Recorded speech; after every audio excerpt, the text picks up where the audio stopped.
And if there's one thing guaranteed to get Dave in a lather, it's the constant lack of space in the Pickering showroom. Right. Trailer. I was like, yeah, okay. I've only got to move 1, 2, 3, 4. What did I move? 5, 6, and that's because I've already moved 7, 8, and 9. So I've got to move 9 vehicle. Well, it's not 9, is it? It's 18 vehicle movements to get one out. But it's about to get a whole lot more difficult.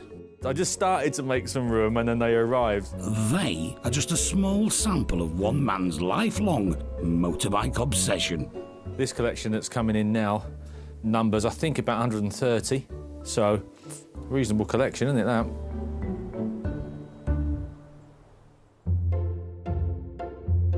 Ray Ingham loved his bikes, but he's passed away and his family are moving his collection on. All Dave has to do is find some room for them. It's just a case of put them in the middle for now, and then I'll have a bit of a jiggle about. So we'll have to make room, won't we? It's what we do, isn't it? It's what we've been doing for years, isn't it? So have we got enough room, really? No. Is that always the case? Yes. If we had an aircraft hangar, we'd still fill it, wouldn't we? Fancy stand, that, innit? Pull the lever. I thought they were going to bring 60 to 80 bikes over a 4 or 5 month period. But when have we brought them in? Every day. That's a nice bike. Yeah, my dad's got a couple of these. He's got one of most things, hasn't he, really? David Dales is doing the delivery work. His fiancée, Carol, is Ray's daughter. We just want them to go to people that will appreciate the bikes. Some of them have come off in pretty decent condition. Obviously, there's some that aren't, that need restoring. This is the second trip. We did 7 yesterday, but we got 9 in today. How many more trips? Possibly 5, maybe 6, until we maybe unearth something else. So with 20 bikes in, that just leaves room to be found for another 100.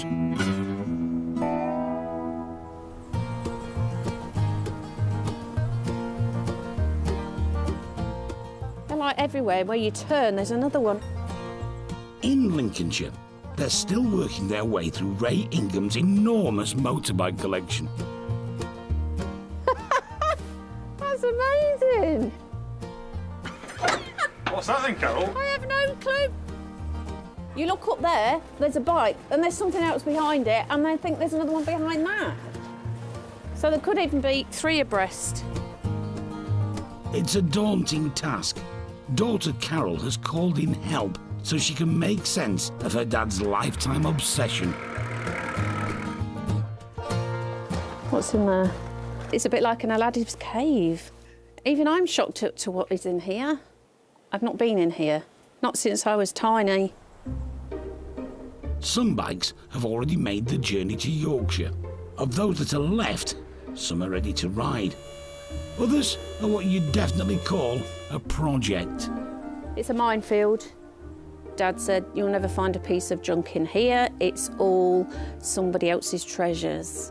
I know that Dad was a good collector of bikes, and his intentions were to do one up a month and have them for his pension. But unfortunately, my mum died and he lost the will, and this is where we are today. I won't say he was a hoarder, but he certainly had numerous things, and not just the one of them. Ray was a well-known biker, and as well as tinkering in his sheds, he loved nothing more than opening up the throttle at racing events on Lincolnshire's wide-open beaches. Wowza.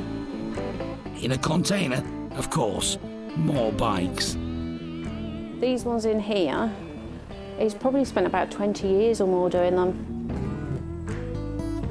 These are the ones that he'd actually got time to do. They was his little beauties, and they were kept out of the way so nobody could see what he had. I know they've got to go.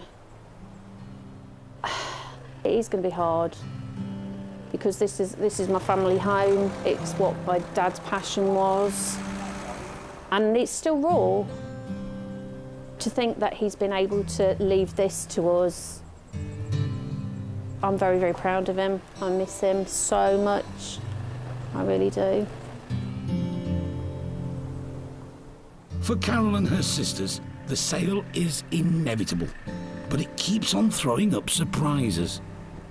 Oh my God, this must be one bike, all of this. Do you think this is a whole bike? Yeah, there's only one person that knows, and he's not here to tell us.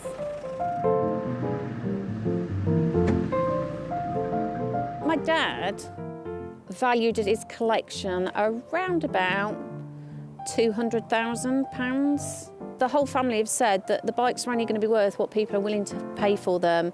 And so, as a family, it's not about the value of the bikes, it's about them going to the right places.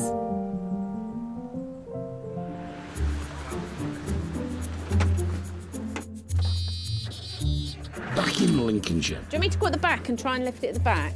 they're still up to their armpits in Ray Ingham's motorbikes that have been tucked away for decades in his sheds. What one does that go with? That'll go with something else, but not this one. This one's all complete. Right. So I'll get this one out. Yeah? They've been clearing this site for a month, but thankfully, the cavalry has arrived. What about this spot here? Hiya. Hello. All right, love. Well, how about this? Ray's daughter, Carol, is quick to fill Derek in. He wasn't a hoarder. No. He just didn't like throwing anything away. I bet he didn't. First stop, some of Ray's completed projects. Metro's a rarity, isn't it? Excelsior. Oh, yeah, she's a nice little Excelsior. She's a bonny little machine, isn't she? That's a right nice little thing. It's called a Consort, 1950 or thereabouts. She's 2-speed on there. They changed the foot change a little bit later on, but the early ones were this time. So you squeeze it like that, click it off, and into second. Ah, very rare, them. Lovely little bike, that. Beautiful little machine. She's a big, heavy old bus, this old AJ, isn't she? Like a Model 20 or something. Something like that, I should think, isn't she? She's a numb old thing. Early 50s by the looks of her. Lovely, nice bike. Nice machine. Lovely. Good. Lovely. Got a fair bit to go at, haven't we? Just a bit. God, blimey, yeah. Must have been collecting for years, eh? Do you know what? We never knew when he'd added to the collection. All you heard was Mum going, he's brought another blinking bike. Oh, yeah, she would do, yeah. Yeah, she wouldn't have a clue what he got. No. Very, very difficult to price up. Very, very difficult. You've got to bear in mind that, as I say, the biker lads, very, very mean, skin of heart, very, very hard buyers. They all want them, but they don't want to give a lot for them. With passion, but hey, fanatical, wasn't he? Totally fanatical, the old boy. Yeah, good old lad. They are, though, these bike lads, you see. They can't stop buying. I was the same, that's why I've got 60. There you go. They're a nightmare, aren't they, to tie down. I've been waking up in the night thinking about this, not knowing what to expect, not knowing what we're going to do, how we're going to do it, and all the rest of it. How's it going, guys? All right. So we're having a laugh, but I think it'll hit me. It'll hit me once the doors close. The money in this is in the frame. All Norton featherbed frames worth good money. Aerial square 4 engine. Unusual conversion, that. You know, you normally have maybe like a Tiger 110 engine in there. Won't be queuing up for that bike, people, but there'll be 2 or 3 buyers that won't be able to live without that bike. That's him, look. Oh my God. Popping wheelies. Yeah. He was not frightened of anything. Yeah, look at that. Bay were keen, wasn't he? What a character, eh? I know, yeah. Oh, you miss him, wouldn't you? It's a lovely story, really. Yeah. You know. It's sad. It's sad, but it's lovely. But do you know, it's like, how many people can actually say that their dad's done this? Very, very through the few. life? Very, very few. Money weren't that important to him. It was the possessions, It was the wasn't possession it, of really? it, yeah. In fact, And he that's got rid what of most of it. It was the thrill of chasing for a Of course it bike was. he hadn't got before. It's the same with me. Once I've got it, I'm not interested so much anymore. Oh, it's finding what it. can I get next? I know, it's fine. I know where he's coming from. It's finding it, I can assure you. That's Yeah. where you get the kick. Yeah. I'm pleased he did and all. He got a lot of kicks, didn't he?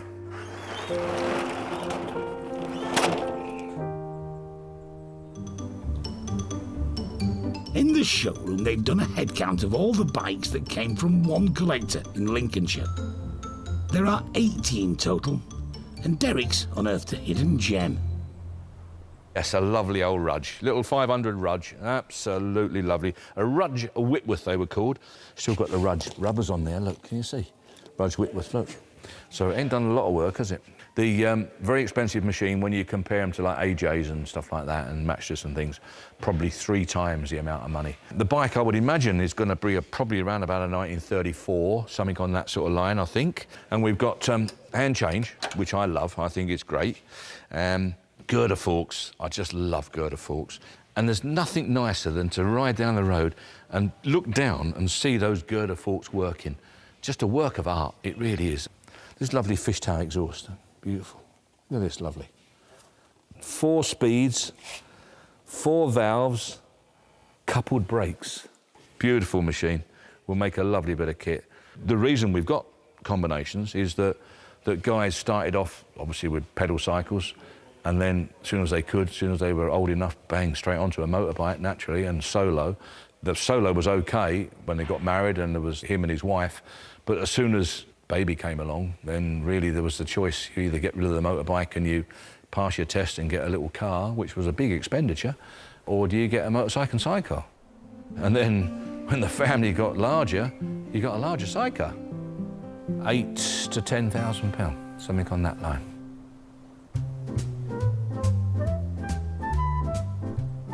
It's browsing time at the showroom, and the punters are making a beeline for the perfectly polished motors. But Pete Stansfield, all black and covered in dirt, has got his eyes on something else. The massed ranks of motorbikes that came from a Lincolnshire collector. This is really what everybody wants. Everybody wants something to restore. This is the sort of thing I like, still in original paint. A bit of weekend work required. Yeah, that's it, yeah, 10 minutes in the garage, yeah.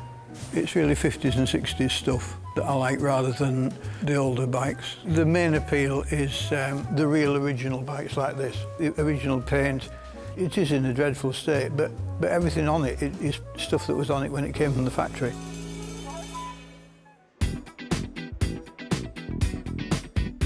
With so many bikes, an auction strategy is needed.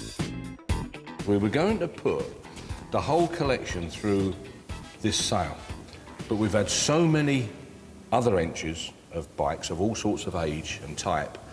You can give buyers too much choice, and if you give them too much choice, they won't buy anything. There's a couple of little cubs just down here that I like the look of. They don't want much work. The little cubs in their present form there, I would imagine they're probably going to make somewhere around about 16 or 1800 quid. They're the sort of bike that the 16-year-olds used to buy and ride because they were the most motorbike-looking machine that a 16-year-old could then legally ride. It could be a Bonneville, you know, or a Thunderbird or something like that, because that's as near as they can get to what would be regarded as a proper greaser bike, you know, a proper Ace Cafe machine. Because it looks like a little Bonneville, if you like, a scaled-down Bonneville, they tend to think it goes like a Bonneville, because it don't. So they screw the life out of them, and they used to blow up left, right and centre. Tiger 110. This one here, without a doubt, she'll do big money because they say it's a Triumph and it's the right one. Everyone wants the 110. Look how lovely and comfortable these bikes are to ride. Beautiful, aren't they? They're just so lovely and comfortable. You're sitting there like an old police bike. That'll make big money. You could have this on the road in probably an hour or two if you wanted to. It's just got to have the name, you know, and the stuff that's doing the money at the moment is the fast Fords, and the bikes that are doing the money are the fast Triumphs. That's what it boils down to. The bike that people can aspire to. That's what makes this collection interesting. The one thing that makes it interesting is a load of complete unrestored bikes. Rudge Whitworth and sidecar. Now this is something special. Beautiful bit of kit, this one. 5, 5, 5, 5, 5, 5, 6, £6,000, 6, 5, 6,500. Come and see us, I'm gonna pass on that. We'll make more money in June, 6,005. Not enough, 6, 5 is the 7. Be sharp, 6,500. I've got to pass on that one. Don't like the pass, but unfortunately, we'll have to on that one. The Rudge fails to reach what Carol and her family were hoping for. A few months later, it's back, and Derek's giving it full throttle. Where are we going then? Come on, lads. 4 grand, 4,000, 4,250, 4,500, 4,500 here, 4,600, 4,700, 4,800, 4,900, 4,900, 5,000, 5,100, 5,100, all done then, 51. Going then, 52. 5,002, that it then, all done then, 53. 5,004. That's Susan. Susan? Yeah. Wow. Susan, I want to meet you. 5,000, you're my sort of man, you are. I think, Susan, you and I could go out on that outfit. 5,400, 5,500, 5,600, 5,600. Love to do that, love to meet you. 5,700, 5,900, 5,900. I'm going to submit them. Is it Susan? No, it's Stephen. Oh, it's Stephen now. Oh. Well, I'd like to meet you as well, Stephen. 5,900, we'll have a night out. 5,900 at Stephen, the bid of Susan. For God's sake, bid, will you? I'll chip in the other 100 quid if you bid, Susan. 5,900. Going then, Stephen's the bidder, 5,900. Please, Susan. 5,900 provisionally. Stephen. With Derek's date night sorted out, work begins on thrashing out a deal. Eventually, the bike sells for 6,500 to a sidecar connoisseur in the northwest of England. Lot number 314, 1960, Triumph Tiger Cub. Beautiful bit of kit. They are 16. In total, 76 of Ray Ingham's treasured 80 motorbikes sold. It's a huge relief for his family. This is the last bit of my dad's now, isn't it, Yeah, basically? yeah. Everything else has been sorted and this is the last part. They've got to go. You know, we can't take them home with us. We got the through. Amongst the last ones to sell, a Triumph Tiger Cub that Derek admired. 2,650, 2,700. Thank you for your bidding, gentlemen. Appreciate it. 27 provisional.